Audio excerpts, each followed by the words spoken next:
Hola y bienvenidos. Hoy vamos a sumergirnos en una idea que, la verdad, está en todas partes, en la música, en el cine. Esta creencia de que expresar el dolor es el camino para superarlo. Tenemos un texto fascinante, se titula La economía psicológica del dolor y básicamente le da una vuelta de tuerca a esta idea tan arraigada de la catarsis.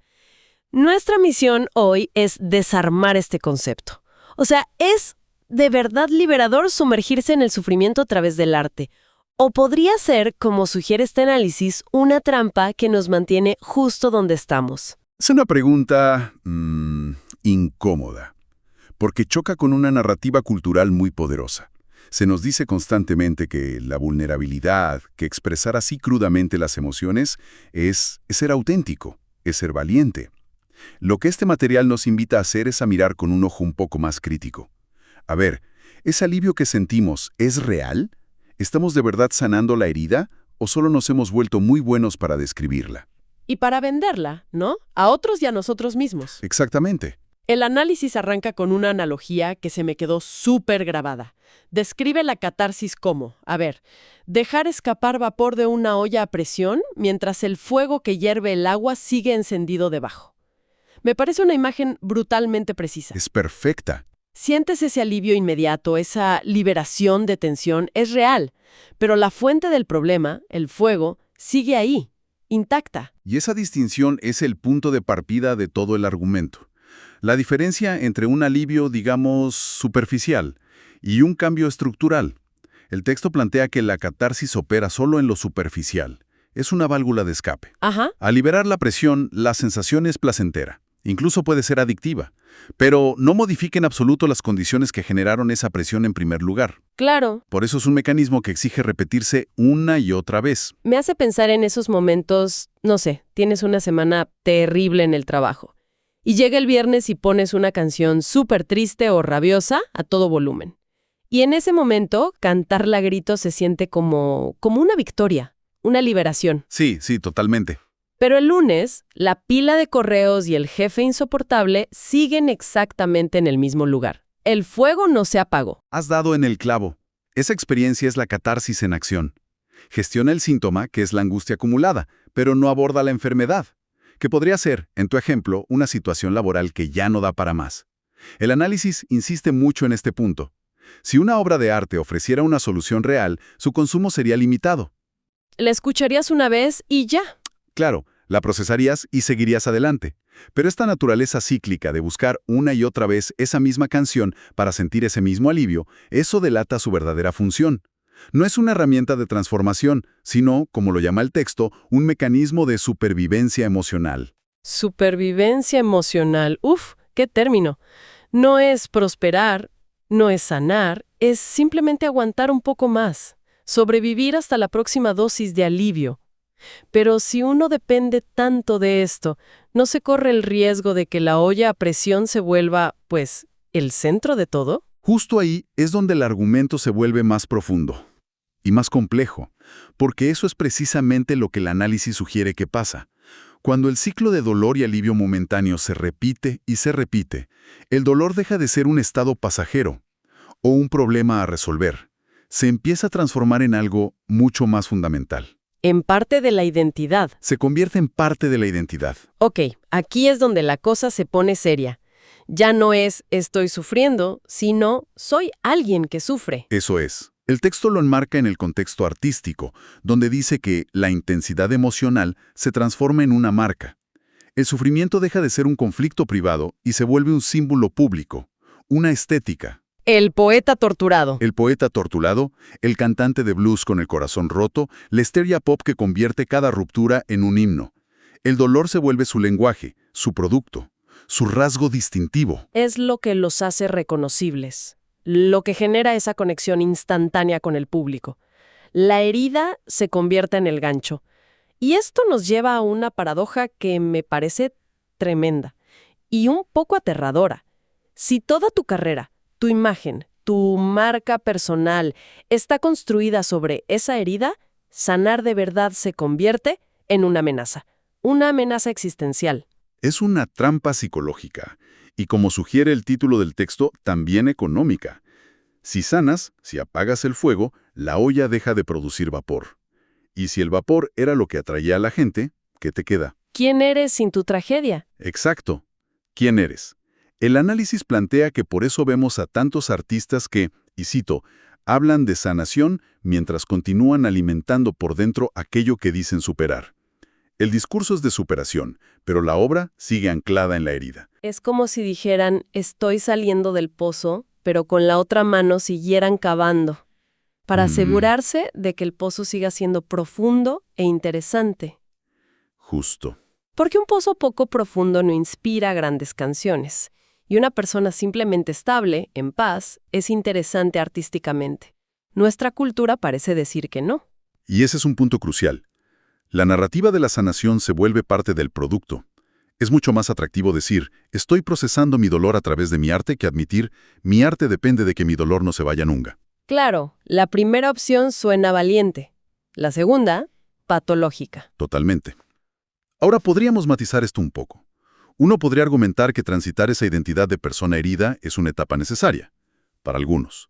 Una forma de encontrar una comunidad, de sentirse menos solo o sola. Sí, de encontrar a tu tribu. Gente que entiende ese lenguaje porque habla el mismo dialecto del dolor. Puede ser un salvavidas en un momento de aislamiento, ¿no? Sin duda. Y el texto no niega esa función de validación. El peligro que señala no es el paso por esa etapa, es la instalación permanente en ella, cuando la identidad se fusiona con la herida de tal manera que cualquier intento de sanación se percibe como una traición. Una traición a ti misma. Y a tu gente. A ti mismo y a la comunidad que construiste alrededor. La herida se vuelve un activo tan valioso que hay que protegerlo. Entiendo. Pero, a ver, un artista no cree en un vacío. Para que esta marca del dolor funcione, necesita compradores, ¿cierto? Alguien tiene que consumir este sufrimiento. Me pregunto, ¿qué papel jugamos nosotros, el público? El público que se siente atraído por estas estéticas a menudo no busca una solución a su propio malestar. Lo que busca es, y cito, validación, compañía emocional o un relato que dé sentido a su propio dolor. O sea, no buscamos a alguien que nos dé un mapa para salir del laberinto, sino a alguien que se siente con nosotros en el centro y nos diga, qué laberinto tan confuso, ¿verdad? Yo también estoy perdido. Yo también estoy perdido. Y en ese momento, la soledad duele un poco menos. Es una descripción perfecta. Se crea un espacio de resonancia emocional. En lugar de confrontar las estructuras internas que perpetúan nuestro propio sufrimiento, encontramos un refugio donde ese sufrimiento es aceptado y se presenta como algo profundo, casi noble. Ajá. Es un alivio inmenso sentir que tu dolor personal forma parte de una historia más grande, compartida. Ambas partes, artista y público, obtienen algo. Es un espejo de doble cara. El artista necesita al público para validar su identidad herida, y el público necesita al artista para ver su propio dolor reflejado. Y legitimado. ¿Así es? Si el artista sana, pierde su sello, y el público pierde su espejo. Ninguna de las dos partes tiene un incentivo real para que el ciclo se rompa. Es un equilibrio, perversamente estable. Es un sistema que se retroalimenta a la perfección precisamente porque no resuelve nada en un nivel fundamental. Y aquí el análisis lanza una de sus frases más contundentes. Si estas narrativas realmente sanaran, dejarían de ser necesarias. Si transformaran de verdad, se volverían obsoletas. Uf, es fuerte. Lo es. El hecho de que sigan existiendo, de que podamos rastrear los mismos arquetipos, el dolor romántico, existencial, generación tras generación, esa es la prueba más clara de que su función no es la transformación, es la perpetuación. Es casi una lógica de mercado. Mientras haya demanda de ese reflejo del dolor, Habrá una oferta. habrá una oferta de artistas dispuestos a proveerlo. Se convierte en una economía, como dice el título. El artista ofrece intensidad y el público responde con lealtad. Y el ciclo sigue. Así es. Es un intercambio donde el producto es una narrativa. Y como concluye el texto en esta sección, mientras el yo que genera el conflicto tenga una historia interesante que contar sobre su herida, preferirá narrarse antes de desmantelarse. Narrar es más fácil y más rentable. Ok, el panorama es un poco desolador. Si la catarsis es una válvula de escape que no arregla nada y la identidad del dolor nos encierra a todos en un ciclo, hay una salida. ¿Qué propone este análisis como la alternativa real a todo esto? La salida que propone es, en esencia, la antítesis de todo lo que hemos discutido. Y su principal característica es que no es espectacular. No genera titulares, no vende estadios y no se convierte en un éxito viral. La transformación auténtica, según esta perspectiva, no ocurre a través de una expresión más intensa del dolor, sino cuando la mente comprende y deja de sostener la estructura misma que lo produce. Dejar de sostener la estructura. Suena profundo, pero también muy abstracto. A ver, si entiendo bien, cuando dice que la salida implica ver el fuego, no expresarlo, se refiere a cambiar el foco, a dejar de ser el actor que grita en el escenario y convertirte en el espectador que se pregunta, ¿quién escribió esta obra? ¿Y por qué el personaje sigue tropezando con la misma piedra? Esa es una excelente interpretación. Es un giro de 180 grados, de la expresión a la observación, de la emoción a la comprensión. En lugar de gritar porque te quemas, es investigar con calma por qué sigues acercando la mano al fuego. Claro. ¿Qué creencia, qué patrón, qué necesidad no satisfecha te lleva a repetir esa acción?